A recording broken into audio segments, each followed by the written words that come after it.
Professor William Russell, who taught in the history department here from 1946 to 1973. In his courses on the philosophy of war and U.S. military history and policy, he not only used existing war games, he had his students design their own in the late 1960s. Next slide, please. Bob ORourke, class of 1967, recalled Russell using the game Gettysburg in order to explain force structure, probabilities, positions, supporting elements, and outcomes. This is 50 years later as I'm speaking to them. They designed a game called Operation Quick Strike about counterinsurgency and guerrilla warfare in Vietnam, where they played either the insurgents or the government. The goal of the government was to gain the loyalty of villages and decrease insurgent forces. The role of the insurgents was to use terror, impressment, recruitment, and protection. The game defied students' pre-game assumptions about U.S. size, mobility, and weaponry. Welcome. And all the other advantages a great power had. It gave him, one of the players was General Mike Williams, class of 1967, who I ended up interviewing on the Preble Hall Naval History podcast. He told me that Russell gave him an appreciation of logistics and warfare and why he chose that field in the Marine Corps, where he later served as assistant commandant of the Marine Corps. The students' game assessments in the archives of Prescient. One student wrote in 1967, quote, "The relevance of this activity to today's situation," here he's speaking obviously about Vietnam, "is self-evident. It would be well to note, however, that Vietnam is neither the first nor likely to be the last counterinsurgency operation that this nation will face in its history. The need for the military to comprehend this type of warfare is paramount," unquote. And that's why we're looking at wargaming. So here's how we'll conduct this. I'll do some introductions here of our panelists, and then our commentator will provide some thoughts himself, and then we'll go to Q&A. So I ask that you hold questions until that time. Our first panelist is Dr. Jorrit Wintjes from the University of Würzburg. His research interests include ancient and pre-World War I military history, the role of women in warfare, and the use of conflict simulations in officer training. David Conan, immediately to my right, is the Captain Tracy Barrett Kittredge Scholar of War Studies and Maritime History at the Naval War College. He earned his PhD at King's College London. He subsequently served as the founding director of the Hatdorf Center for Maritime Historical Research and as executive director of the Naval War College Museum. In addition to his work as a historian, Conan served 30 years as both active and U.S. Navy Reserve duty. He completed 2 deployments afloat in Middle Eastern waters, 2 ashore in Iraq, and 1 supporting operations in Afghanistan. Our next panelist, Midshipman Second Class Jen Sun, is a history major interested in using lessons from the past to inform future decisions. She's a prior enlisted C-2A Greyhound Naval Air Crewman and hopes to service select surface warfare. Eventually, she aims to design quality of life policies for the Navy, such as retirement, healthcare, and education benefits. Work on that retirement soon for me. I find I'm not that far away at this point, so give an old guy a hand, will you? So she and Jacob Haviland Dolores, also a second class, were really key figures here in the past year in working with other midshipmen. Dr. Marcus Jones on the far end has been at the Naval Academy for 17 years now. He attended a trade school in New Haven, Connecticut, and makes the finest martinis in Manhattans. Welcome, Marcus. So our first panelist is Dr. Jorrit Wintjes, and he is joining us online. Well, thank you very much for the introduction. I hope you can understand me. We can, Jorrit. Yeah, I'm launching my presentation. Wait a minute.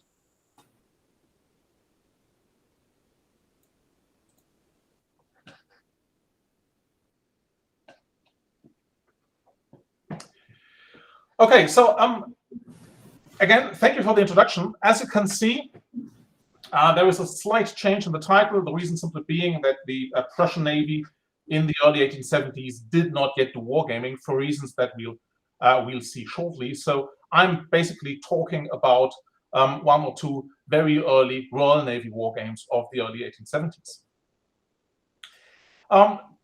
Before I come to these Navy wargames, let's just very briefly talk about why and how wargaming entered the Anglophone world in general. That happened shortly after the War of 1870 and 71, in which Prussia and its allies soundly defeated France, a defeat that came to many contemporary observers as a surprise and initiated a wave of Prussophilia that swept basically through militaries all over the world, with everybody trying to emulate what at the time was seen as the Prussian way of war. And you had elements of the Prussian military system entering military establishments throughout Europe and beyond. And one of these elements was a certain, let's say, a certain training instrument, the Prussian Kriegsspiel, the very first professional war game. From the early 1870s onwards, this entered armies throughout Europe and beyond. And if we look at the British Army, we find that already early in 1872, they introduced the rules for the conduct of a war game. That's basically a translation of an 1867 Prussian set of wargaming rules, translated by a young army captain, Evelyn Baring, who later went on to become the Earl of Cromer. You can see him in the picture, in the left picture here on the slide. Now, that happened in 1872, and throughout that decade, basically most armies in Europe and beyond adopted wargaming as an instrument for teaching officers. The British Army already in 1872, as well as the Italian Army. The Belgian Army did the same. They actually translated the very same Prussian set of rules into the French language. And the following year, the Russian Army followed suit, and in 1874, the French Army introduced wargaming. So everybody was happy doing this. And everybody followed the sort of Prussian lead. The Prussians had already in 1824 introduced wargaming. But when we look at the Navy, at the Royal Navy in that case, and indeed at any other Navy, we find that wargaming as a widespread activity among the officers, and indeed in the context of officer training, came only very late in the 1890s. So there is, if you want, some sort of gap. It came in the 1890s, obviously, with Fred T. Jane and his naval war game, but we have this gap of about 2 decades or even more, when there is considerable wargaming activity in the respective armies, but there is no comparable activity in the accompanying navies. So the British Army does wargaming in the 1870s, and it does so with gusto, and in the 1880s, it then sort of spills over into the developing volunteer movement and becomes something of a regular fixture there. But in the Royal Navy, there is very little to do there, and very little to find. So the question here is, why did the Royal Navy and navies in general turn to wargaming years, if not decades, after the armies they were associated with? Now, in order to find an answer to that question, we have to turn very briefly to the sort of most important question when it comes to wargaming, and that is, what are they actually good for? What is the specific purpose of any wargame? And if you are involved in wargames design or in the application of wargames, there is an old rule that says if you have to spend 10 hours designing a wargame, spend 9 of these 10 hours thinking what should be the specific purpose of that wargame. So why did the British Army introduce wargames? Now, Army wargames at the time and the Prussian Kriegsspiel at the time basically centered around 3 very important issues. The first one was topography. The Kriegsspiel and wargames in general at the time were used to teach officers how to read topographical maps, because they were important and because topography had a considerable impact on army operations. The second point, and that is really something that in Prussia only developed in the 1850s and 1860s, is the relationship between information, decision-making, and writing orders.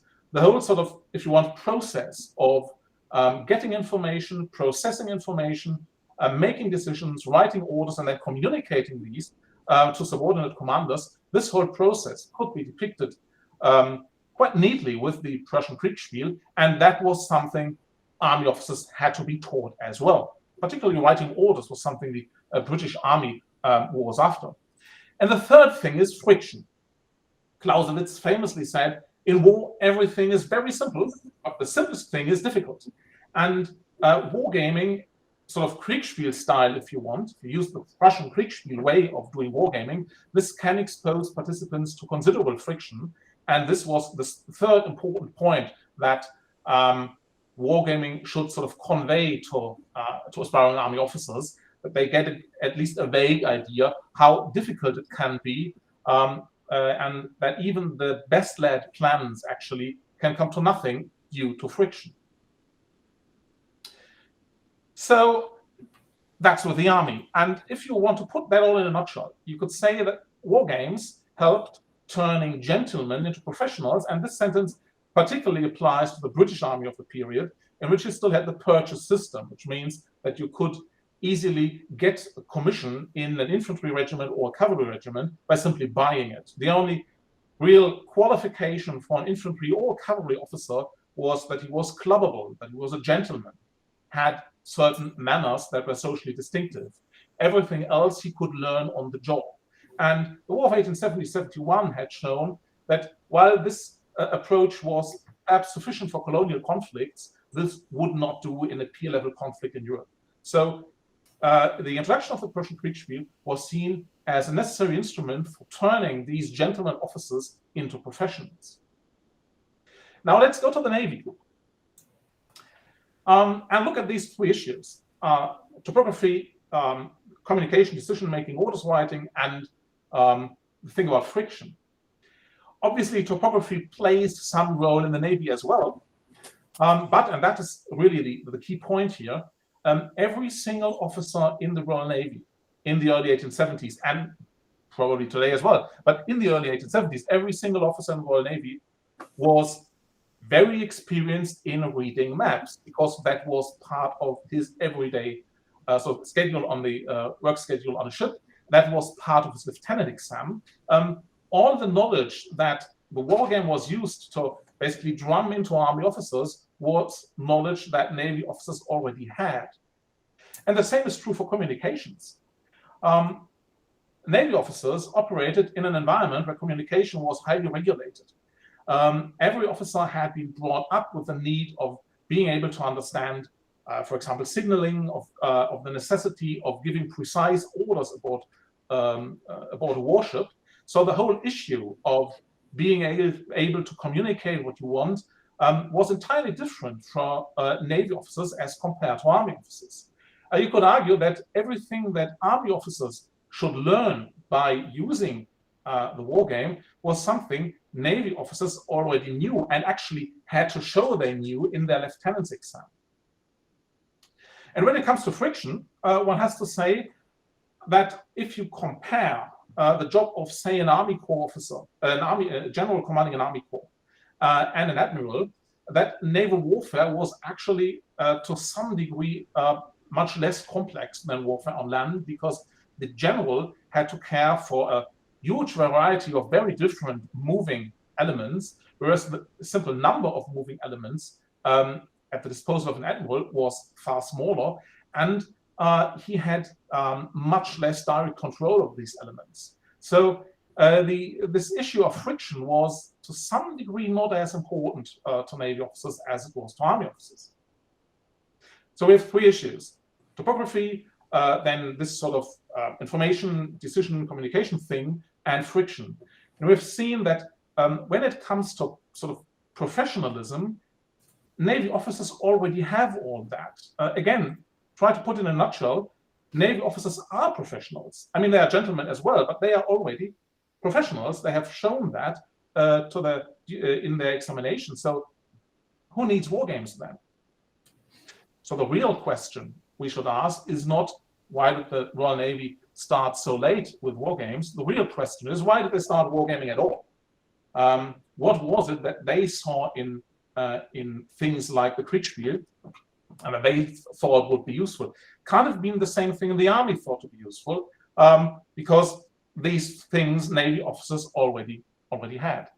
Now, in order to answer that question, we have to look in detail at some of these early wargames, and I'll confine myself to one of the two early wargames, simply for reasons of time. So I'll skip the very first one by this chap, William McCoy Fitzgerald Castle that was published in 1874. We'll skip that and turn to Philip Collum, who in 1879 published The Duel. Now, Philip Collum was at the time seen as one of the Royal Navy's premier tacticians, and he went on to become fairly influential and prolific naval writer.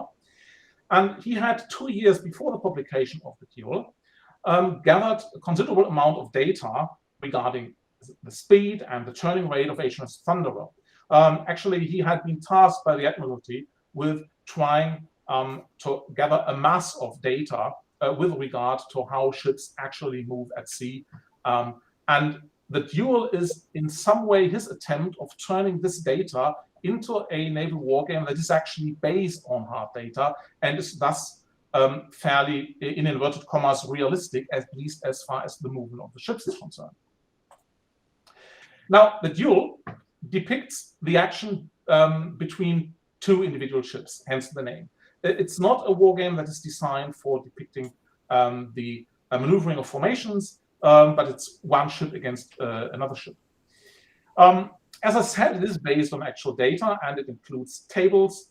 And it is very interesting to see that Collum rather sort of struggled with basing all this on data. And there was one point where he actually gave up. The game does not include any provisions for acceleration or deceleration. So the action is basically taking place at a fixed speed, or rather at two fixed speeds, at 10.2 knots, no, at 10.6 knots and or 9.2 knots. He came up with these rather strange numbers simply by evaluating the data he had collected, and these two sort of data points were those where he had the largest number of pieces of information available.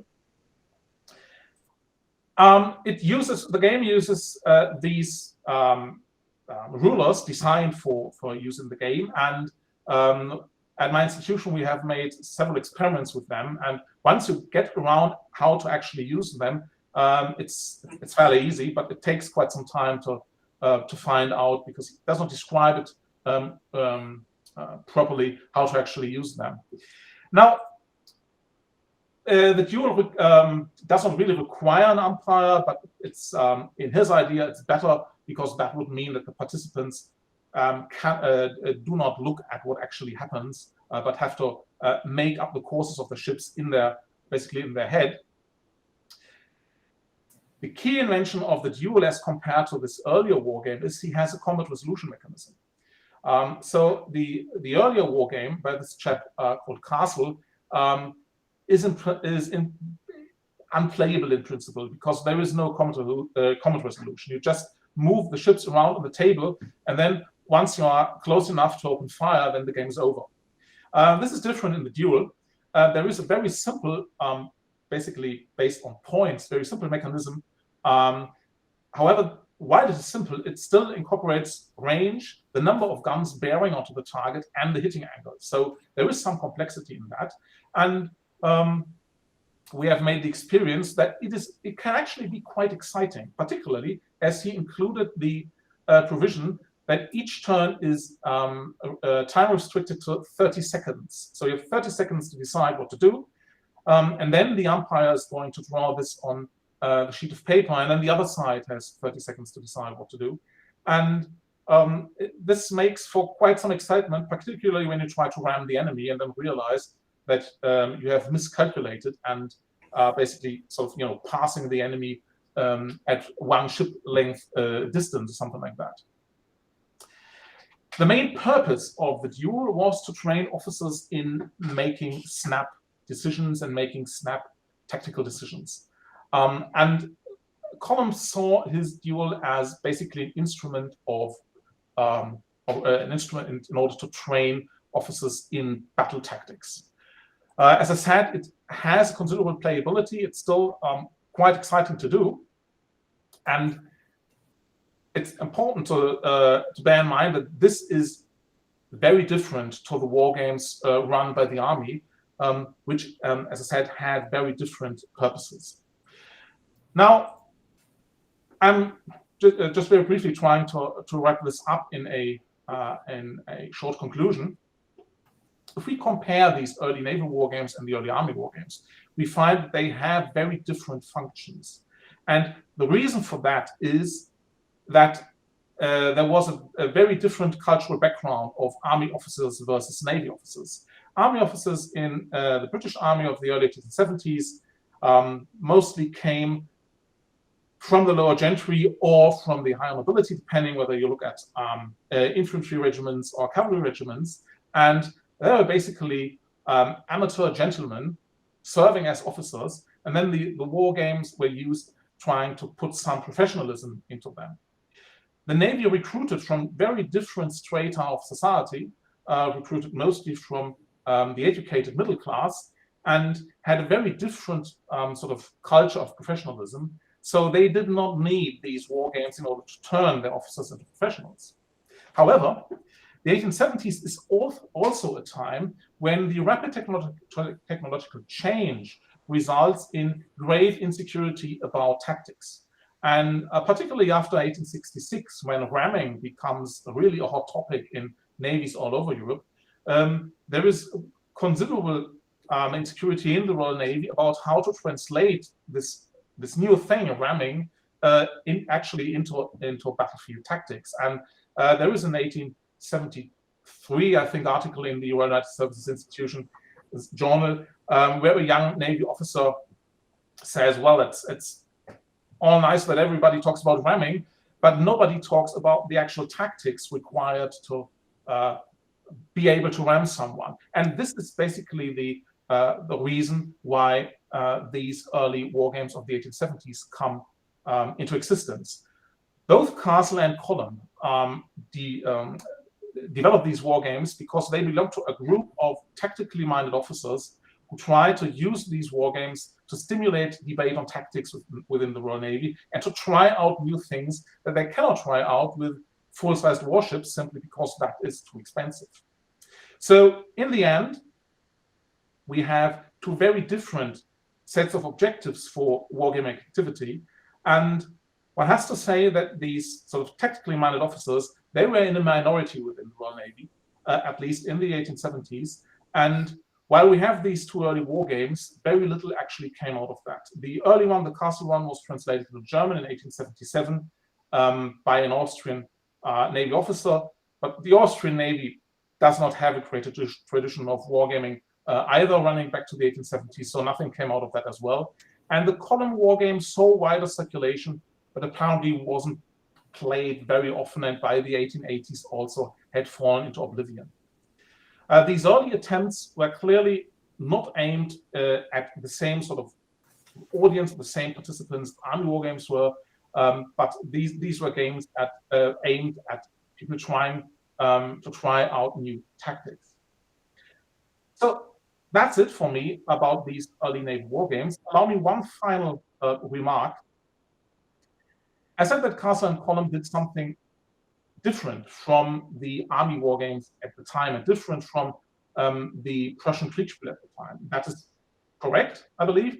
But if you look at the original Prussian Kriegspiel as it was introduced in 1824, you'll find that you have a group of younger officers who have combat experience, and some of them actually then go on to become leading tacticians of the Prussian army, and they use this war game initially in order to try out new tactics and in order to go out on maneuver, because they cannot do this in real life, as the Prussian army is utterly cash-starved. So the initial idea behind the Prussian Kriegspiel is not what it eventually became in the 1850s, 60s, and 70s.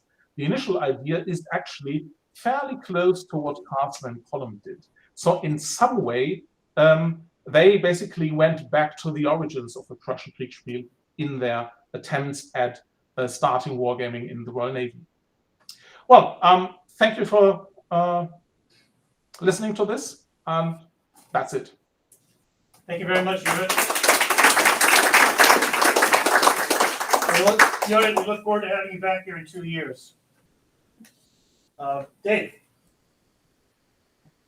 So it's a hard one to follow up on, but I'm passing these out because this is what I passed out to my students at the Naval War College.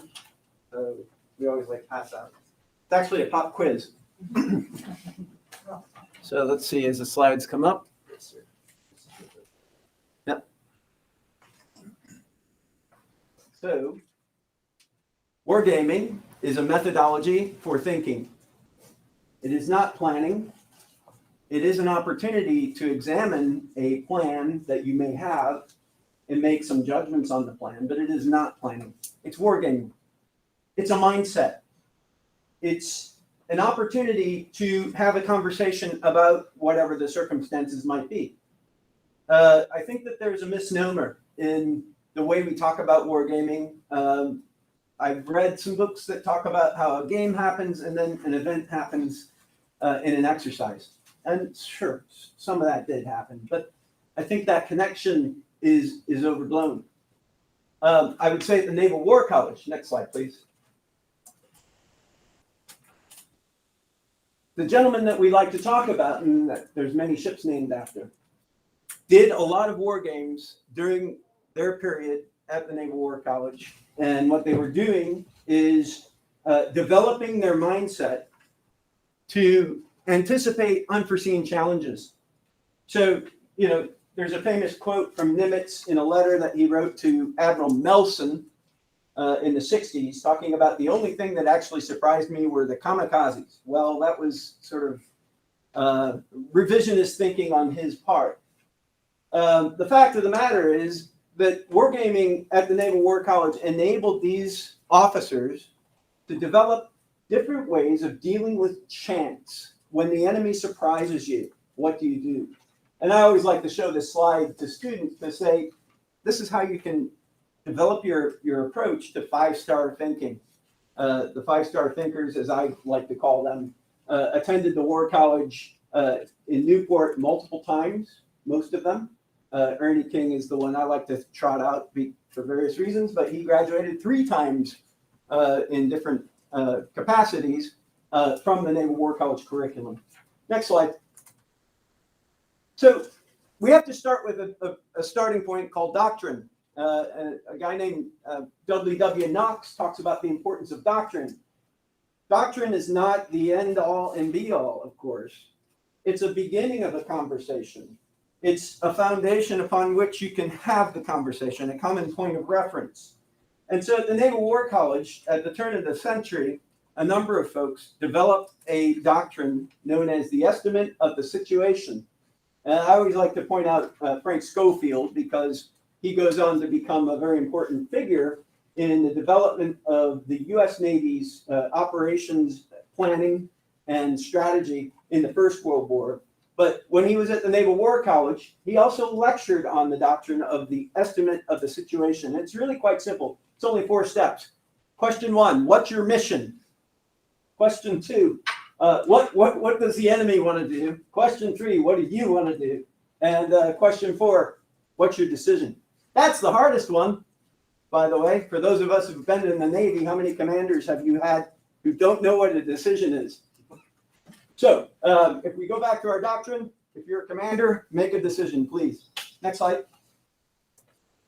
Wargaming is a tool that commanders can use to develop a common understanding of any given situation, whether it's a past scenario, such as the Battle of Trafalgar, or a scenario in the Civil War. One of the earliest images of the Naval War College shows a group of officers in a room in what we now call Founders Hall. You can actually look out the window and you can sort of, if you go to Founders Hall, you can see where that image was. And what they're doing on that, and it's actually in the slide deck, but I cut it for time. They're looking at a map and they're doing what you would call a chart maneuver, and they're examining a past battle and they're having a conversation about it. So history is a foundation. Historical battles are a foundation for officers to have professional discussions about potential surprises in any given battle. Technology notwithstanding, there are certain transcendent things in any battle of history that you can talk about. And that is one of the reasons why they were doing chart maneuver from the very beginning in the Naval War College. And of course, McCarty Little who is famous for wargaming at the Naval War College, actually came up with a methodology for doing wargaming. And obviously, we'd like to say that he came up with it all by himself. But as we learned from the previous presentation, he's really kind of channeling the best ideas as they develop a wargaming methodology at the Naval War College before the First World War. Next slide. So a few years ago, I wrote an article with a purposely provocative title called "The U.S. Navy Won the Battle of Jutland." You can Google it. Anyhow, I did catch some flack about that title because, you know, some of the British folks are like, whoa, wait a minute, you know, how did you win the Battle of Jutland? There were no Americans there. Some of my German friends are like, really? And so, but if you read the article, I actually, in the Naval Review, got a good, next slide, please. I got a good review because what we talk about is the examination of that battle, the reconstruction, understanding the decisions that were made. The night action in particular is the source of a lot of analysis by War College students in the 1920s and 30s.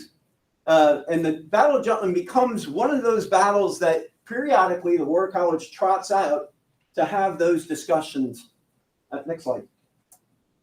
I think what's interesting about looking at the individuals involved with studying such battles, within 6 months of the actual battle, William S. Sims got together a group of folks and they reconstructed the battle. And they used attaché reports, they used newspaper accounts, and Sims was a very good friend of the commander of the Grand Fleet, Sir John Jellicoe, becomes the first Sea Lord, but he was the commander of the Grand Fleet at the Battle of Jutland. And Jellicoe actually sent a package of information to Sims. It's in the Sims papers in the Library of Congress. And what's amazing about it, it includes intelligence material. So when Jellicoe is getting information, confusing him in his decision-making process, that information was actually sent to Sims. Now, in this day and age, that's called a security violation, I think.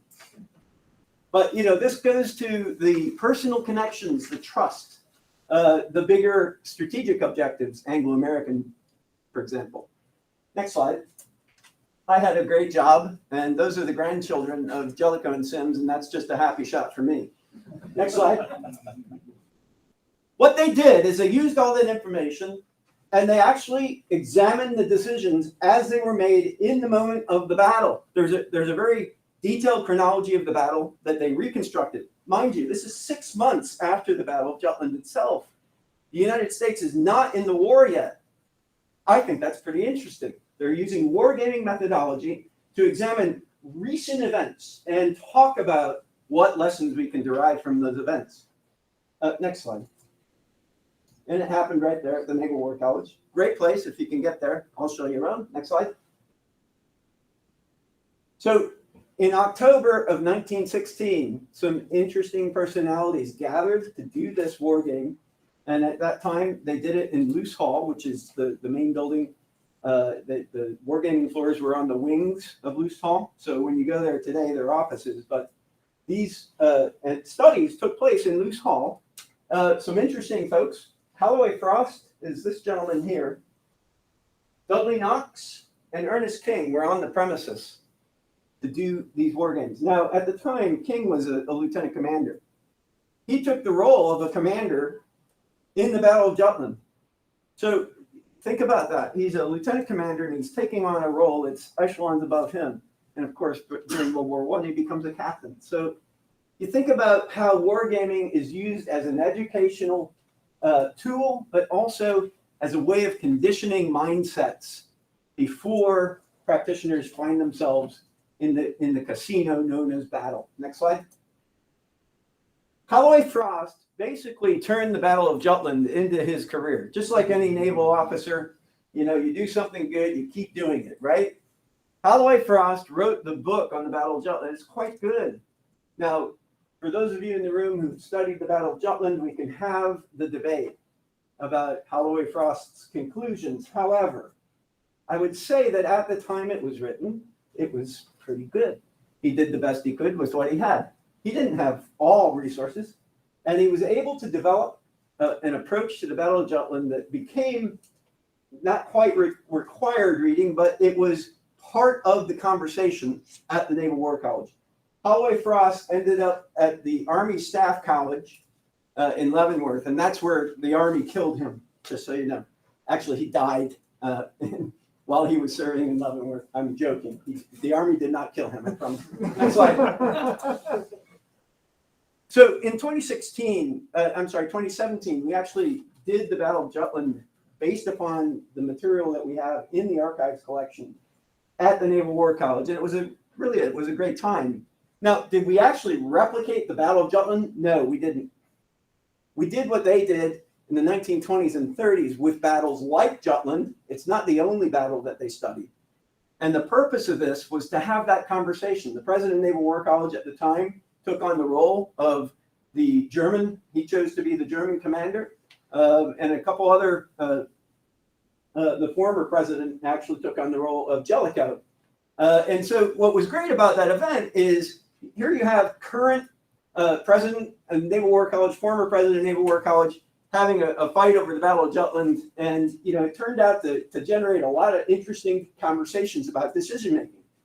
That's the purpose of wargaming. It is not to plan out your next war. It's to develop that sort of mindset, the ability to deal with chance when your enemy surprises you. Next slide. I would also hasten to say that the pictures from that event have now become the covers for a couple of books, which is kind of funny. That's a longer story. After the experience of the First World War, William S. Sims, who's the guy depicted on the lower right-hand side, bumped into a guy named Sir Julian Corbett. Corbett had this handy little organization known as the Historical Section. The Historical Section of the Imperial War Staff. So it's above the Admiralty. They're advising the higher policymakers, but they're also advising the operational planners in the Army and in the Navy. And they're collecting information at the time, and they're organizing information geographically, and there's a bunch of historians involved. And you know what happens when we get historians in the same room, right? So we're using history as a means to have those conversations in the middle of the war. And we're using history as a means to advise policymakers and strategic decision makers. Sims, when he came to London in 1917 and bumped into Julian Corbett, said, that's pretty handy. I like that. And so after the war, he created a historical section of his own. It was because of Admiral Sims's advocacy for the historical section concept that the Navy Department and the War Department both created historical sections of their own, but they didn't give any funding. So this is the interesting part. One of the big challenges with history is getting the money to do it, right? It's also getting the rooms to do it. And Sims, when he came back for his second tenure as the president of the Naval War College, he said, we're going to give the resources that we need to do the proper historical section. And he had Dudley Knox and Tracy Barrett Kittredge put that historical section together. And what the historians did in the 20s and 30s at the Naval War College is they supported the wargaming effort by not only giving lectures about what really happened based upon the material that they had, but also what the big takeaways were in the historical events that were being examined. So what I'm trying to outline is that interconnection between intelligence and history. The analysis is the key. Next slide. That slide's not supposed to be in this presentation, but the bottom line is education is important. I think those slides are not supposed to be in this presentation. Next slide. Next slide. Okay, we'll keep that one. This is a picture from the 1920s. Professor Hattendorf could tell me exactly what day it was and how the weather was. But that's actually the Jutland War game. If you look in the lower corner there, it says Battle of Jutland being played. What happened in this photo is they're saying, okay, this room is really constraining. We're not able to examine the big context of the Battle of Jutland because the room isn't appropriate for it. Next slide. And so if you look at this picture, they built an entire facility that's in a building today called Pringle Hall. And that's actually a depiction of a war game being played during the 1920s-ish time frame. No, that's not correct. It's actually in the 1930s because Pringle Hall was opened in 1934. But what's important about the Battle of Jutland is Sims brought actual participants in the battle itself to give their perspective. This is Admiral Benke, who was in the German High Seas Fleet. And of course, Jellicoe was supposed to come, but his wife got sick. So he never ended up coming to Newport, but he did provide his lecture and it was delivered on his behalf. The other guy here in this picture is Admiral Bailey, who was the commander of Western approaches. What's the big takeaway here? The big takeaway is in the aftermath of war, the participants are actually part of the curriculum at the Naval War College. They're informing future decision makers why they did what they did in the past tense for the contemporary purpose of preparing people for unforeseeable circumstances in combat. Next slide. Okay, so this document is a call out from one of the Jutland support documents, and you can see some of the reasons why we were studying these battles in such detail. It's a detailed study by individual students. The big objective, if you were one of the students, is to put yourself into the position of the commander of the past battle and ask yourself, why are you doing what you're doing in the context of that battle for application in future circumstances that may be similar but not necessarily the same. Next slide. Among others, this thing is covering it up, but Ernest King and Chester Nimitz both studied the Battle of Jutland in great detail during their studies at the Naval War College. King studied it in correspondence, by the way, in 1924. And if you go to the Library of Congress, all those papers from his study are actually in his papers, and they're pretty interesting to read. Nimitz, of course, infamously, perhaps, wrote about the Battle of Jutland. About 15 pages of his thesis is only about the Battle of Jutland. Next slide. And I'm sure everybody can read Nimitz's thesis from where you're sitting, but the bottom line is the study of Jutland is one of those things that prepared Nimitz for the big job that he would get in the Second World War. By studying those battles, the circumstances being different in the Second World War enabled him to sort of see the underlying trends and make a decision. And that's the key point. Remember at the beginning of the presentation, the decision is the key point. Next slide. This is also King's thesis, the interrelationship of policy with a strategy. He talks about not only battles, but he's looking at how battles influence the higher levels of discussion. The debates that took place after the Battle of Jutland about who won, who didn't win, what decisions were right, what decisions were wrong, are the things that King said are important to understand. When battles happen, you don't necessarily know that you've won. And this actually did happen after the Battle of Midway. It took about 3 months, actually, before the BDA came in, the Battle Damage Assessment, where they were actually very confident that they won the battle in definitive terms. So when we read history, we think we won the battle that day, but sometimes there's a delay in actually making that determination. And King actually writes about this in his big thesis from 1932, actually. Next slide. Another thing that I would sort of encourage all to think about is we started with the estimate of the situation doctrine at the beginning of the century. About 1936, Admiral Kelpfus, the president of Naval War College, sort of refined the estimate of situation and built it up as a bigger process. So as you've been listening to me talk about how history is an ongoing chain of events, Kelpfus actually codified that into doctrine. And John Hattendorf's in the back of the room, and he's the one that actually educated me about the ongoing estimate, the running estimate of the situation. So the famous Nimitz Gray book that we talk about, is actually a reflection of the doctrine that Kaltfuss wrote about in Sound Military Decision.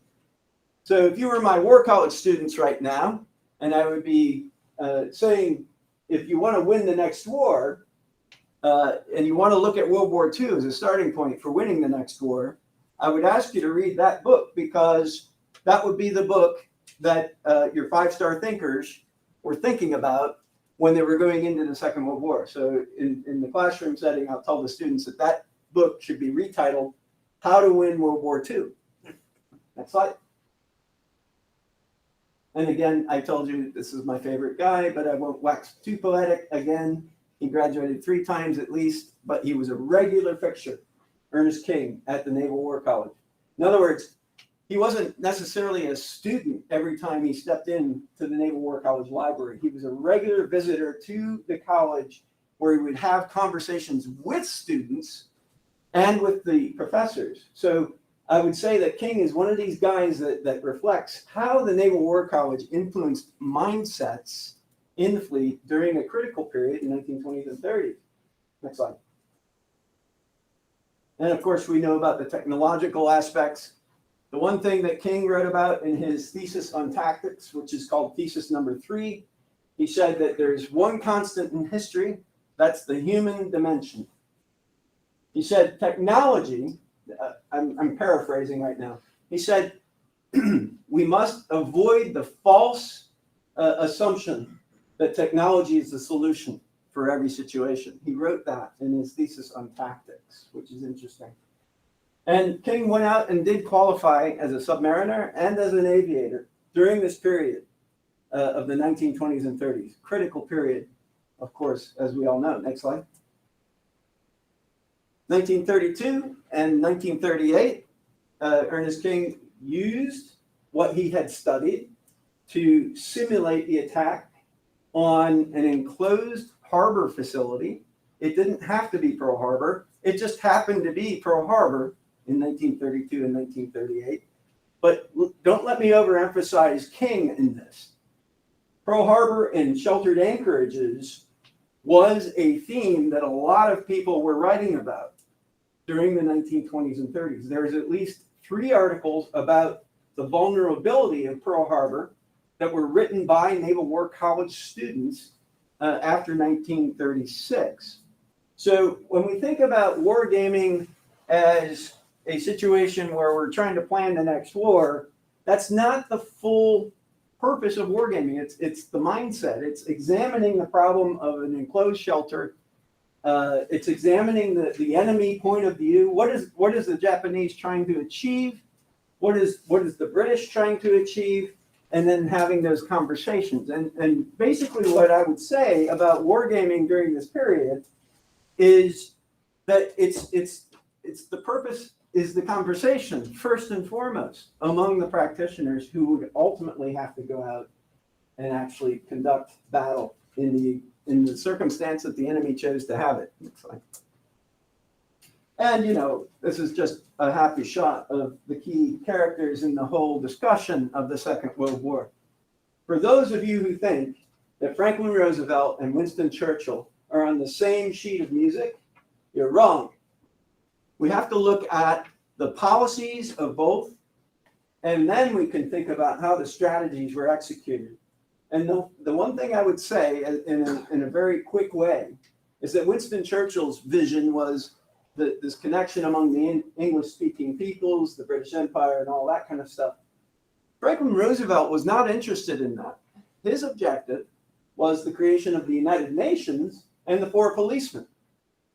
So for those of you who don't know what the 4 policemen were, I'm sure everybody does, but I'll just say it. It's the United States, Britain, Soviet Union, and China. So when we talk about the big debates among the combined chiefs of staff about which operation had the priority, which one didn't during World War II, we have to think about the differing policies and desired end states of the key commanders at the top, Winston Churchill and Franklin Roosevelt. Then we can start talking about what the CCS and the JCS were doing. Okay, next slide. This is how the Army thinks. The Army thinks about citadels. We have to defend the ground. Next slide. The Navy says, well, we need logistical hubs to support operations, but in terms of defending the ground, we don't necessarily need certain ground. So what we have to really do is prioritize our naval efforts and sustain those efforts. Sustainment becomes the key priority as far as the key commander, U.S. Navy, I'm saying Ernest King and Chester Nimitz in the Pacific at least. Sustainment is the key. So logistics, next slide. Next slide. If you look at the calendar of Ernest King's travels during the Second World War, about every 2 months, he would fly to San Francisco to meet with Chester Nimitz. Periodically, he would go out to Hawaii. Mind you, the week before he goes to Saipan to meet with Nimitz in Saipan, he was at Normandy. So when you think about the global context of the Second World War, the commander is constantly going out and getting eye-to-eye contact with his subordinate commanders. And this is another sort of dimension of the Second World War that I think is important. Next slide. Next slide. I said it's about logistics. Next slide. So, this is almost the end of it. Charles Savvy Cook was Ernest King's, one of his lead planners. And he actually said to his logisticians, I want a case of beer for every sailor in the Pacific as a planning measure. Now, is that even possible? No. But what's great about the memo is this is the desire. I need you to plan for every sailor to have 3 weapons, 5 uniforms, and enough food to keep them going. So it's about sustainment. And when you see these pictures like that, it tells you how important logistics ended up being. And it was wargaming during the 20s and 30s that enabled King and others to see the importance of auxiliary forces, not necessarily combatant ships. First priority after Pearl Harbor was the construction of auxiliary forces to sustain operations in the Pacific. Next slide. And that's where I'll leave you, on the beach. Thanks, Ed. By the way, on sources and closer to home, Captain Harry Baldridge was the director of the museum here from 1937 to 1952, and he left his papers in the museum, and some of those papers include his assessments of Jutland when he was there at the War College with King and Halsey. So our next final speaker before our commenter is Midshipman Second Class Jen Sun.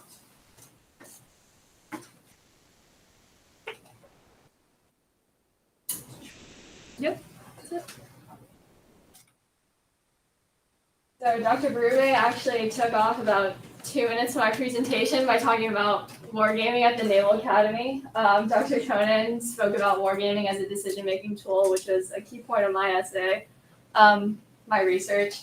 So that probably took off another 30 seconds. So I feel like I have to say something kind of controversial to just keep everyone on their toes, and that statement is that the Naval Academy is a democracy.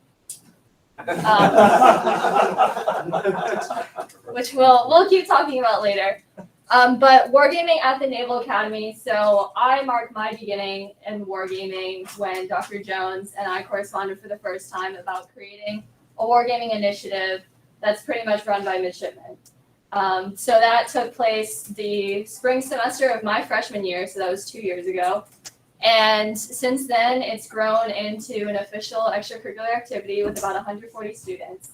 So it's been fantastic seeing the interest from midshipmen, and it's been fantastic being able to kind of be the person to say, hey, I did that.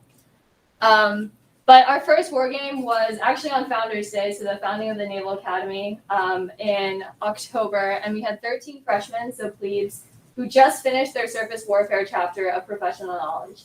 So the reason why that's significant is that every single midshipman participating in the game had some background knowledge about surface ships, and they had access to the same information before starting the game. They'd never played the game before, and so they went in basically blank slates with the facilitator from Georgetown University, Sebastian Bay, and they did freedom navigation operations in the South China Sea, which turned out absolutely fantastic. We ended up having a podcast about that as well. So those were kind of the first couple of events that we did. The Marine Corps University, they came, they ran a couple games. We had representatives from RAND running games. And then in the spring semester, we also ran a wargaming design course, which also absolutely phenomenal. I actually didn't get on the elective list for that course this semester. So just putting that out there for the faculty here. Apparently the course filled in 4 minutes. A lot of people. But that kind of leaves the midshipman portion of the wargaming initiative. And in kind of talking about our goals, we realized that there are a couple important limitations. First, we are not experienced tacticians. We're not experienced naval war planners. And we don't necessarily have a large amount of experience doing professional wargaming. So naturally, it's kind of difficult to say that the mission of the Naval Academy Combat Action Lab, which is our extracurricular activity, is to teach midshipmen how to become tacticians, because we are not, and that would be kind of embarrassing. So in thinking about this question and in realizing that I was presenting to McMullen, I thought about what can wargaming provide as an institutionalized activity to the Naval Academy. And this is where I bring you to this current presentation about manners and democracy in the Naval Academy. Next slide, please. So my first question to myself when I knew I was presenting was, how do I present myself as a historian? Do I have any takers on this question? Just kidding. So sometimes the manners in which someone presents themselves must be appropriate to the situation that they're in. So I asked for audience participation during a history symposium panel presentation, which might have been a little jarring for people who are actually working in the historical field and have a lot of experience with this. I've never attended a panel where the audience participated until questions. So that's just kind of an introduction for me thinking, how do I want to come off? Do I want to come off as a professional historian? Do I want to come off as like a wargamer, as a midshipman? And my answer was sort of none of these, just because I'm here and I feel like I'm here in a unique capacity. But the underlying message kind of is still there, right? The manners in which you present yourself, your outward behavior and your comportment, depending on the situation you're in, they can either vastly aid the communication of your goals or they can vastly hinder them. Next slide, please. So I actually only have 3 sections, which means I did something else bold. There's only 3 slides. The next question is, do I seem like a naval officer? So I'm wearing the uniform. I'm standing up here, sort of representing the Naval Academy. And how did I get here? So what caused me to put on this uniform in the way that I did, to get up in the morning at the time that I did, to make my rack in the morning the way that I did? And the answer is acculturation and the acclimatization that the Naval Academy provides. And that's ultimately where I drew this parallel between Alexis de Tocqueville's essays, Some Reflections on American Manners, written in the 1800s, and its parallel to the Naval Academy today. So I was also curious about this kind of divide between the old Navy and the new Navy. We generally hear as midshipmen, your plebe year was so much easier than mine. Or that's not how we used to do it back in the Navy. You guys are so soft. And so why is there kind of that divide? And so the answer that I've come up with is manners and culture. So the Naval Academy of the past, I would argue, is an aristocracy. Peter Carson actually wrote a book about this subject, The Golden Age of Annapolis, and specifically titled it The Naval Aristocracy. Midshipmen from that time, they generally came from the same types of backgrounds. They were not manual laborers. They were usually the sons, not the daughters, of not working middle class, but upper middle class lawyers, people with connections to politicians. And that's how they got into the Naval Academy. The Society of Gentlemen that the Naval Academy ended up perpetrating was basically the cornerstone of why midshipmen wanted to come and wanted to experience the society of the Naval Academy. They wanted the honor, They wanted the dignity, they wanted the customs, they wanted the traditions. And so those all were exhibited and then the manners that they displayed. So the aristocracy of the Naval Academy, it created this kind of culture in which the naval officer was raised morally and ethically above the rest of the population. So there's the qualities of the naval officer where naval officers are supposed to be selfless, they're supposed to be compassionate, they're supposed to act with honor, have punctilious courtesy, and be a gentleman. And those are values that are somewhat carried into the Naval Academy of today. So Alexis de Tocqueville's essay shows that manners in the aristocracy are rather more refined. So the things that are said are not always the things that are meant. The manners in an aristocracy, he says, bedizen and conceal nature. In that kind of way, midshipmen from the aristocracy, while they were considerably gentlemen of honor, I suppose, some of their actions didn't necessarily correlate to the respect that you think a gentleman would show. And a large portion of that can be found in their treatment of women, which I will not elaborate on right now. But as the time progressed, Alexis de Tocqueville speaks about democratization and the effect of democratization on manners. So he notes that democratization occurs when a large majority of the people have the same social condition and the same social class. So they have relatively the same experiences, and they're all sort of in this location together, working through their problems, but without many major variations in the way that they act, and then the way they speak, and then the way that they have manners. But that's in a well-established democracy. So those types of manners, they're much more simple, but they're much more clear. But the Naval Academy as we have it today, after the abolishment, I guess would be a word, of the lockstep curriculum, which forced midshipmen to take the same curriculum, and the imposition of the majors program. I apologize, imposition is kind of strong language. The creation of the majors program. Midshipmen suddenly didn't necessarily know their role at the Naval Academy. There was a lot more mobility. A freshman doing well in academics might be, might be highly regarded by the professors, but back in the hall, that freshman, back in Bancroft Hall, that freshman would still be at the lowest of the low, no matter their academic performance. So these kinds of things, you can see the hierarchy of the Naval Academy sort of from that rigid hierarchy where seniority ranks you at the top to sort of now at the Naval Academy where there's different majors, you don't necessarily take your meals with the same people, there's different sports teams, there's a lot of different obligations. So that democratization can be kind of seen in the Naval Academy of today. There's just a lot of different influences happening right now. So the manners of a naval officer currently, if the long-held traditions that we look up to and that we aspire to are sort of on shaky ground because of the changing political and social institutions around the Naval Academy and in the Naval Academy, what can we do to remain as naval officers as well as kind of respect our heritage and our traditions? And so the answer, I'm sure you can guess, is wargaming. It's a panel about wargaming, so the answer should be wargaming.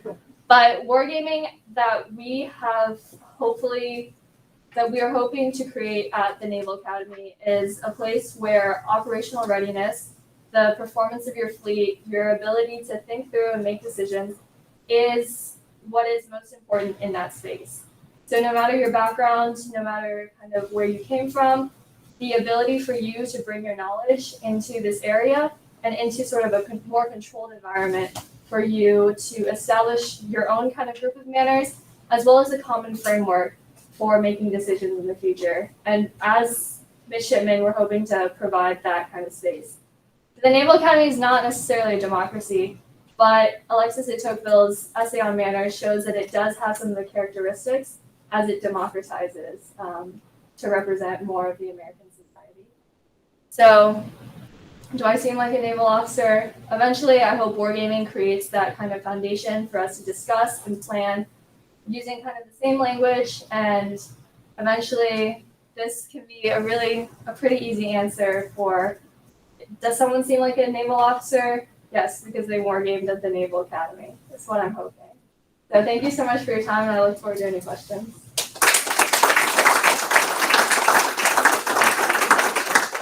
Dr. Jones will provide some brief comments, and then we'll open it up to some questions. Very brief indeed. I think it would be presumptuous for me to take very much of everybody's time in view of how surprisingly well attended the panel turned out to be. Claude and I were expecting to hear crickets, to see one or two sleeping people. So I've been panels in the past at the symposium that are a little bit like that. But not only well attended, but well attended by particularly distinguished historians and commentators on wargaming in the history of the Navy. So instead of ruminating, I'll sort of draw all three presentations together with one core consideration of what it is that constitutes professionalism in the development of the validation of the competency of cognitive aptitudes of professional naval officers. What professionalism in that sense consists in. I doubt that anybody who bothered to come to this panel, as against any other panel currently scheduled, would question that wargaming is somehow important. Unless you're that kind of iconoclastic person who shows up and says, a wargaming panel. I hate wargaming. What a waste of my time. You know, years spent at the War College or on the staff doing modeling and simulation or campaign analyses or iterative scenarios that didn't improve any plan I ever saw, and certainly didn't change the way I thought about things as an officer or the kind of discomfort I felt at being faced with tough decisions that involved virtually impossible trade-offs didn't necessarily improve my intellectual aptitude for officership or decision-making. So I want to attend this panel and dispel any myths that it might. Anybody here like that? It'd be interesting if somebody like that did show up. I've had those debates over the past year. Debates, discussions, interestingly insightful discussions, is a better way to put it. But all three papers speak to that core set of concerns, the role of war game design, and through design, a deeper understanding of the mechanics and adjudication measures and dynamics of play, a kind of play that is based on risk and uncertainty and indeterminacy and chance, a kind of interaction that puts decision makers who are 18, 19, 22 years old into the unfamiliar position as young Americans of being uncomfortable and growing familiar with being uncomfortable in situations that involve no good options, and encouraging them to see insight in loss. What's interesting about playing a war game with two intersubjective parties at the table, one of which is not a computer and not working according to an algorithm, even a particularly insightful AI-based algorithm, is that somebody ends up losing. Hopefully that example of loss is importantly educational. Every time I play or I help to facilitate a game based on red and blue, anytime blue is an actor, there's always a great incentive to stack the odds against blue, against the United States, so that whoever is blue gets spanked badly enough that they walk away thinking, I really need to rethink everything I assumed would be true about our dominance in this scenario. And good things come from that, in my experience. But the role of design that way, the role of education pedagogically in the classroom using wargaming, I found as a classroom instructor here that nothing quite integrates different disparate factors in determining outcomes as well as a wargame does. That I can talk about all kinds of interesting approaches or ways of understanding historical phenomena, but we set up the scenario. All of a sudden, those factors integrate in the mind of the student remarkably quickly. And they become animated by the reality or the urgency of that scenario. Things that I never would have assumed possible. I wasn't raised with wargaming in the classroom, and it's been a learning experience for me that way. There's an additional element here at the Academy that we're beginning to hear more about from the side of training. the role of wargaming in training and developing officers professionally. I don't know anything about that, to be honest. I'm not a naval officer. I've never been a naval officer. I don't know what factors into competence for a naval officer, either on the junior or field grade or senior levels. But I've talked to enough senior officers over the years in different contexts to know that wargaming is absolutely essential to the way the Navy, the other services, but traditionally the Navy, makes sense of all kinds of important phenomena. How it validates capabilities or assesses potentialities in different scenarios, how it judges risk. A good bit of that that's valuable assumes a form of modeling and simulation and iterative computer-based wargaming, or modeling and simulation, which is very different than wargaming necessarily. But officers without a background in it are at a disadvantage, that they learn those kinds of things late enough in their career that they may not understand the limitations and constraints as well as the potentialities as fully as one might. The virtues of wargaming have been apparent for well over a century. The papers underscore that. One question I would like to cast out to the entire audience, all of whom can probably speak more informatively to this than I can, is if those virtues are so manifest, why is it the case that wargaming as a practice in the classroom, in PME institutions, tends to ebb and flow like a sine wave? Why is it not manifest importantly in the development of officership on a constant basis? Why is aptitude in wargaming not considered as an aptitude prerequisite for effective officership at the senior level? That's a good question, because there was a time in history when it was, and that isn't necessarily true today. Our officers are, for the most part, trained to operate platforms at sea, and that's the definition, the sine qua non of competency. Is there more to it than that, and does wargaming have a role to play? So that's what I can abstract from the three presentations. I'll call up just two photos before we open it up for questions.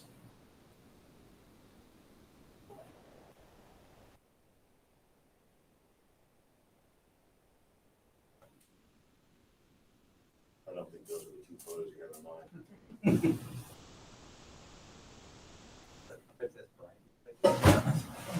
You think those words I know. All right, next slide. Next slide. All right, that's one of the games that was played. That was, wait, was this Wordsea? No. No, this is one of the this is one of the the miniatures. Yep. That was one of the first games we played. But next slide. I think the image you see on the left, upper left, that is from the 3-credit course from last semester, where midshipmen were learning. Now, this is not just history majors. This is all majors. They were learning how to design their own war games. They did it on the Falklands from World War I and 1982. They did one on just after D-Day, and I think two other, one from the Julius Caesar's Gallic War. So they are not only learning how to play games and the values in their lessons, but also the functions, how the processes, so that they can then go out to the fleet and say, how do I make a better decision based on the formulas I learned or the lessons that I learned from this course? Next slide. All right, let's open it up for questions. Sir. Do you see, this is for anybody, do you see students when they do these war games taking risks because it is just a quote game that they would not take in real life? That there is you can charge that ship into battle, I lose it, lost it, I go home. You lose a ship in real life, yeah, you just lost the whole ship. Do you see students being really particularly risky in their decision making? How do you make a distinction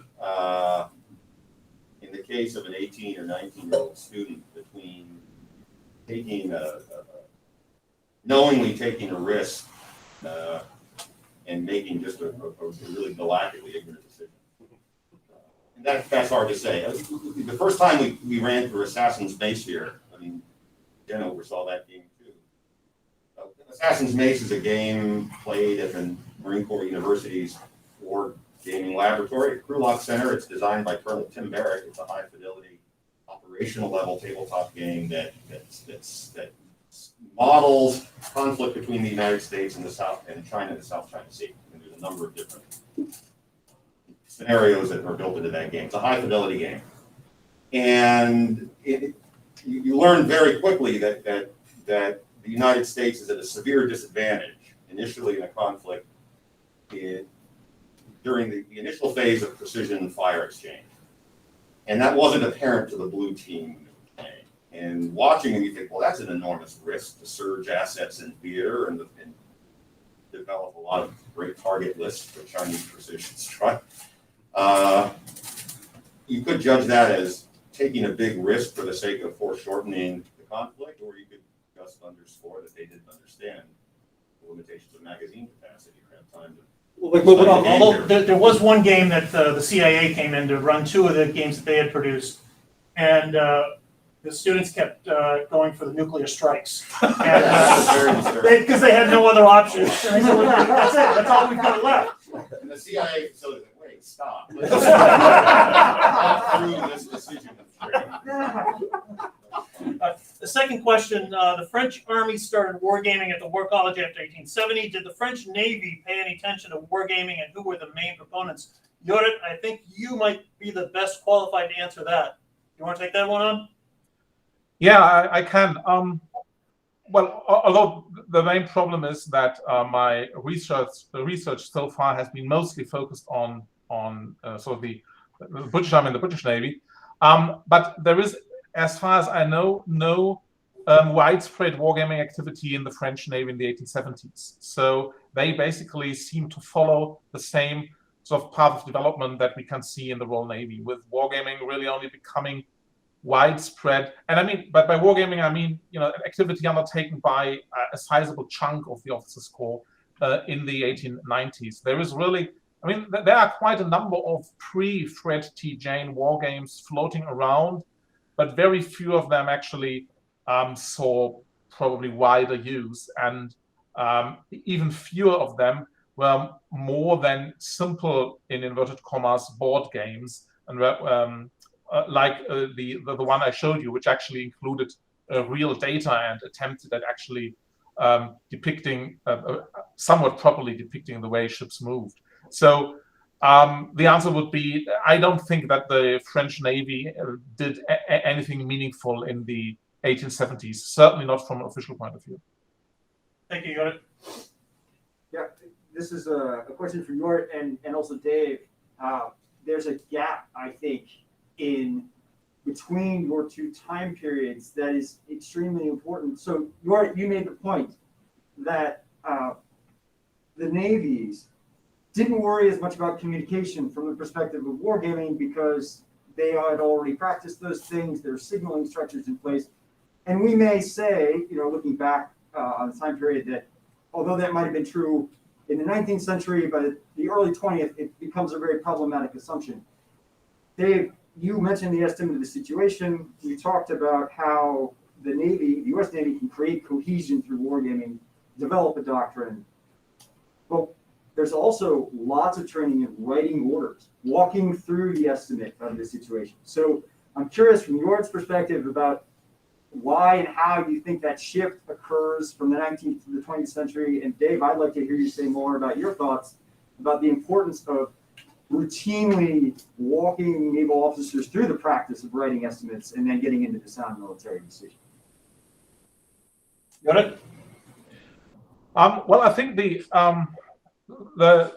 point really is that in the 1870s, the army is still sort of concerned about the basics. You know, they have to teach their officers, if you give an order, always state where you are, because only then your subordinates can have a vague idea about what you can see and things like that. So this is really very basic stuff, and we mustn't sort of underestimate the level of incompetency among sort of bog standard army officers in the pre-1870 period, but particularly in the English army. So compared to that, there is, I think it's understandable that the Navy says, well, this is something we already know. Now, going into the end of the century, I think the that there comes a point when it becomes clear that future conflict and future engagements at sea will involve large numbers of ships and will involve ever greater increasing distances, that establishing communication, say, on a grand tactical level becomes really important, and that is where wargaming then comes in and becomes very useful. But on the sort of small tactical level, say, communication aboard the ship itself or communication from one ship to another, that is something they already can do, and it's something, for example, battalion commanders or regimental commanders in the army still have to learn. So I think the problem really here is that the sort of capability gap between the army and the navy with regard to certain command and control capabilities is in the 1870s is really big, and that is the reason the navy doesn't sort of use it at once, and only later, when things get really bigger and when communication on a grand tactical operational level becomes important, then they start doing wargaming as well. So I would say that one of the key things that in the American doctrine, at least from a naval point of view, is the attainment of the sustainable end is described in Kalpas's, his sound military decision. The end objective is what drives your planning process. So when we think about wargaming, the function of the war game is to have the conversation of how do I attain the end? What the desired end state, if we're doing, I'll just trot out the Jutland scenario because it's convenient. What's the desired end state of the German High Seas Fleet Commander? Let's talk about that. What's the desired end state of the Grand Fleet Commander? And was the desired end state communicated properly to the Cruiser Squadron Commander? And let's talk about it. So it's the conversation that's important about the game itself. Now, how does this manifest in the Second World War context?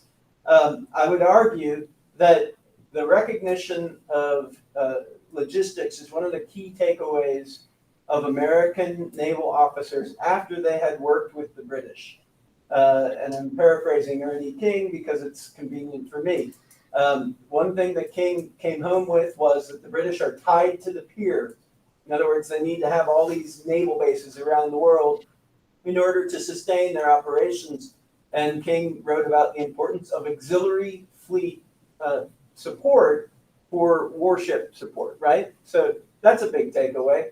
And that's sort of talked about, but it's also experimented with. And famously, in the 1933 game, they were talking about the Central Pacific, and the scenario was the red-orange scenario, which, by the way, weren't really plans for application. They were more of sort of broad concepts of what the enemy might be doing and how they might do it. And, the whole situation in 1933 was, do we take the northern route, the central route, or the southern route? And there was a big fight over it. And it was that discussion that I think is important to understanding how King was thinking, at least in the Second World War, because he was basically ordered to take the northern route, which is, Kiska to the north of Japan, and as opposed to the central route. I mean, we could talk for hours about it later on, perhaps, but to answer your question specifically, Trent, about orders writing, the desired end state has to be the beginning of the order, right? And the estimate of the situation is the commander's estimate of what the enemy intends to do and what they're capable of doing, but then the estimate of the friendly situation has to be conveyed to your subordinates so they understand what they're capable of and in realistic terms what they have to do. And I can continue talking about the Battle of Lady Gulf and all of that right now, but I won't do that because Claude's looking at me. All right, next question is for Midshipman Son. Do you think you have become have you become better at writing your history papers because of the wargaming? If so, why? I would say a history paper is a war game, but depending on how many words you have, that's how many decisions you make. But I say that mainly in jest, but I think think my interest in wargaming, I have been incredibly lucky to be able to focus my work. So when I applied for the STAMP scholarship, I spoke about wargaming, my interest in wargaming.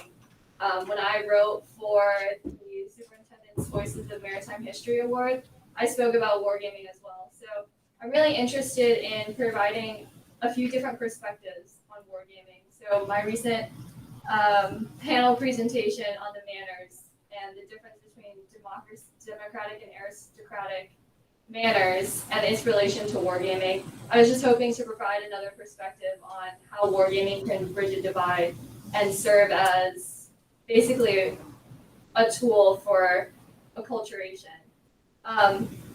This question no one has asked, but I do intend to turn these comments into a paper, and I'm hoping that you can share your business cards with me so I can receive any feedback. Midshipmen's son is a wargame designer as well. Yes, He so designed a computer-based game that explores logistics. Battle of Lake Erie. yes, sir. No, I guess no one asked either, but I appreciate you for reading Try to 3 minutes back. I think that if you go back, both in, I think if you go back, both in Britain and probably in France, what you find until the latter part of the 19th century is that naval officers write as though it's the age of sail, and it's one-on-one. Don't start getting a lot of interest in fleet tactics until pretty late in the game, surprisingly late. The French write about them, but the tactics they describe are probably not executable, which means that no one has even practiced them on paper. God forbid they should practice them in real life. There's a lot of interest in ramming, which is difficult to do. Gun ranges are very short. As long as they're very short, you can't really talk seriously about fleet tactics. You don't start to get interest in larger operations, I think, until pretty late. And the British used gaming as a way of arguing for different characters in warships about 1900. Then there are a lot of gaming in which it's one-sided. How do you learn how to do a search? Well, try different techniques on the game board. But I don't think that they're very happy with two-sided games because they can be very embarrassing. And you get the feeling reading about their statements that embarrassment is a major issue. One of the big things with us was that you were learning to fight a winning enemy.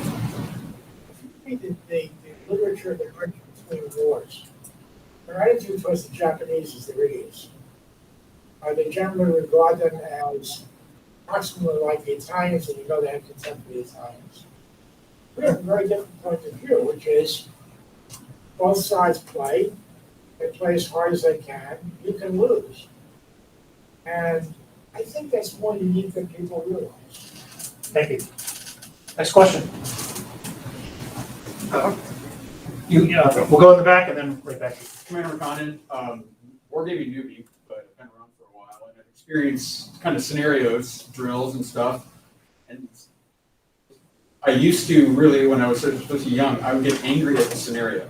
Like, this is stupid, you know, when I'm in the middle of a drill. And you kind of casually mentioned the tendency to stack the deck against blue. Then you also continue to say, well, maybe that's a good thing. So I'm just curious, that balance of, you know, having people really kind of desperate, creativity comes from that. But at the same time, if they feel like this is just becoming stupid and it's just plastic, it's not real anymore, is that something that, you know, when you're designing a war game, to balance, you know, a really challenging but not over challenging and actually realistic? Go ahead. Go for it. So thank you for your question. He's actually my AC through 10 professor, so very much appreciated.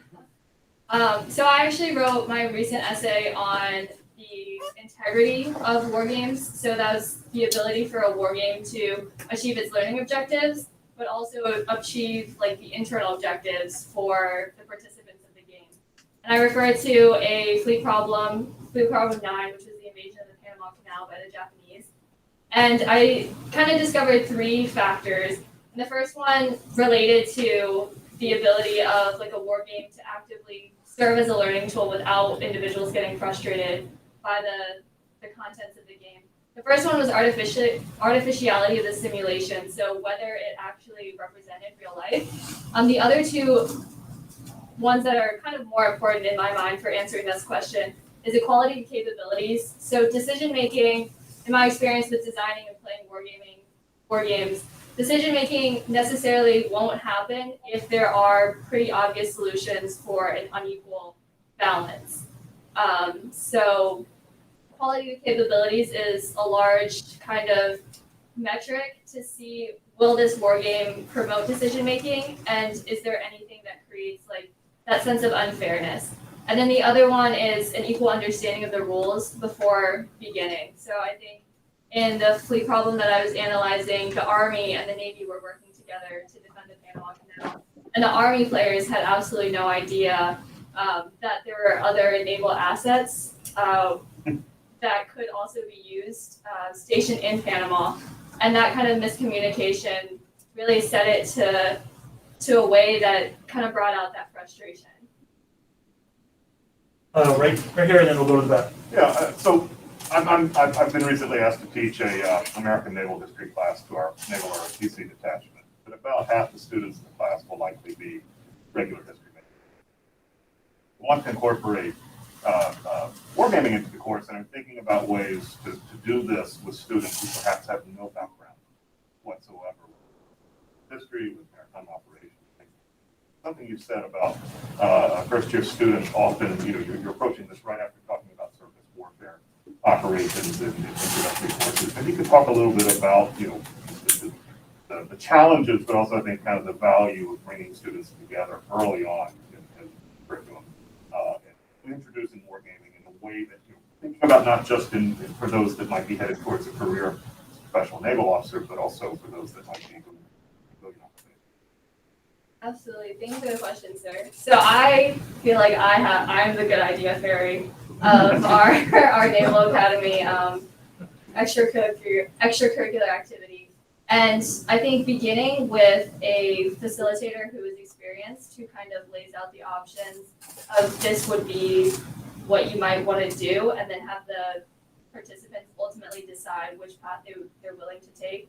Kind of constraining and limiting the choices at first I think it builds more confidence, and rather than overwhelming them with a fire hose. But those are just my 2 cents. I'm not sure if I'll add something. Last summer, Marcus and I tested a game called Shores of Tripoli, and what I found, I used it in my naval history course here last year because it was easy to learn, and it really showed the dynamics of a 4-year period. And we actually played it at least a couple of years of it in one class. Identifying the game that is not too complex that you can use for a module in a classroom, I think, is important. Marcus. It depends very strongly on what you take the learning objective in the course of it, the module of the course. And I will caution you that incorporating any meaningful wargaming into a conventional course it takes time. The learning curve is not insubstantial.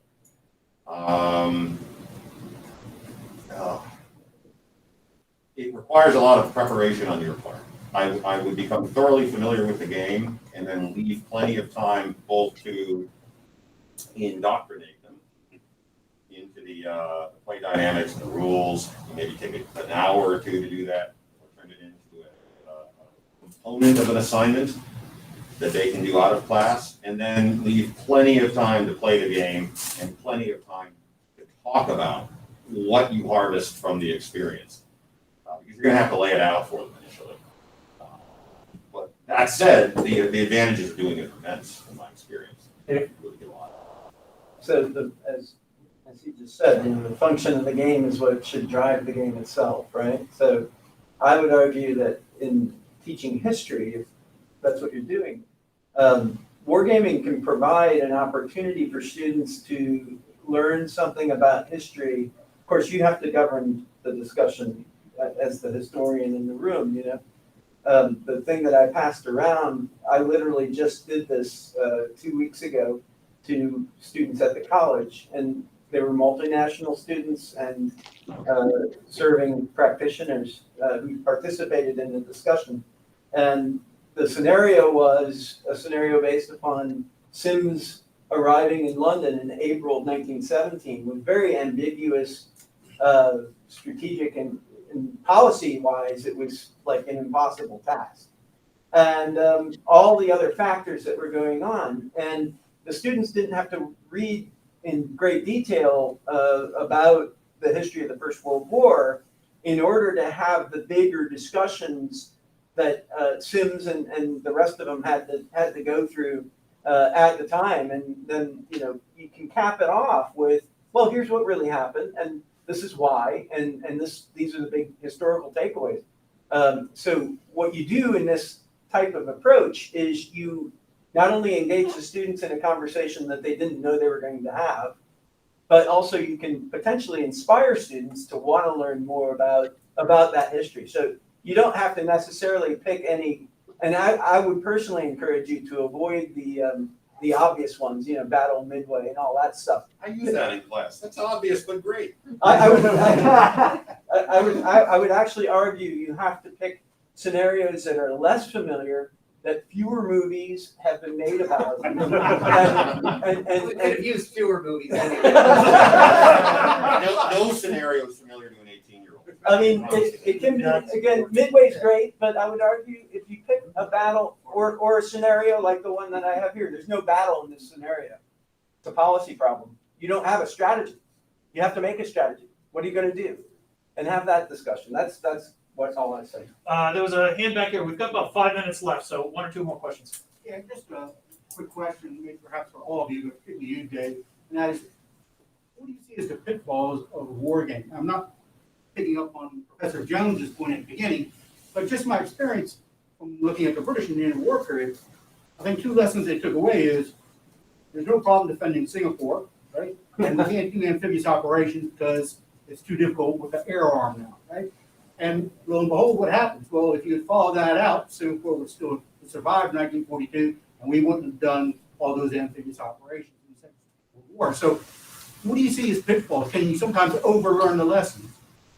I think the big pitfall of wargaming is making the assumption that the game is the answer. It's not the solution to the problem. It's the conversation about the problem that will enable a prospective future commander to make the right decision in the ambiguities of a situation. I think Singapore is that's an entire panel discussion that we should have at some point, the Singapore strategy and all of that.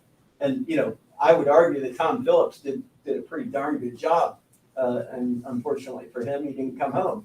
But I think that the big problem with wargaming, as I think about it in interaction with current commanders today, number one, the biggest strategic problem, and I'm going to say it, I'm not speaking for the United States Navy as I say this. Our greatest strategic threat today is not China, it's the ignorance of history among the commanders who don't know the history of the areas of operations that they propose to operate in. And that, to me, is the greatest strategic threat, and I'd love to have that debate. But wargaming is nothing more than a tool to have a conversation. That's it. That's all it is, I would argue. All right, we've got 3 more minutes. We'll try to take 1 quick question back here. Oh, for both Dave and Midshipmen son, as wargaming can show how past history can influence current events. And even if the War College exercises look at the loss of the battle force and having to rely on the scouting force to maintain a Central and Northern Pacific operation. And similarly, in your modern day strategies, have you looked at the effects of losing 3 or 4 carriers in being lured into a freedom of the seas exercise? And how do we maintain a forward presence with the loss of 3 or 4 carriers? Anybody here from Navy staff speak to that anymore? I don't know that any of us are in a position to call into question the willingness of current commanders to risk $13 billion assets in contested battles. don't think the Navy staff can make that decision. I would think that would be a presidential, public opinion decision. All right, we'll wrap it up. Thank you very much to all of our panelists.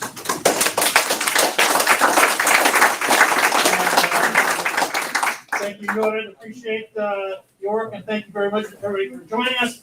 And I know that when I have to do my reserve duty at Naval War College for a war game later next month, I'm setting Midshipmen Sun. So have a good day.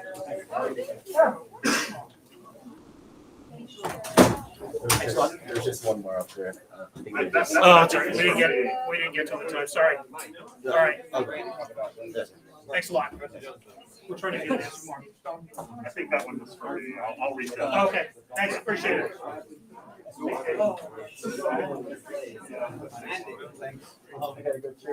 All right. Have fun. Well done, York. Thank you. With my one students, that was fun. I mean, the good thing about it is it's simple. Like, you know, it's not something for the shout out. It's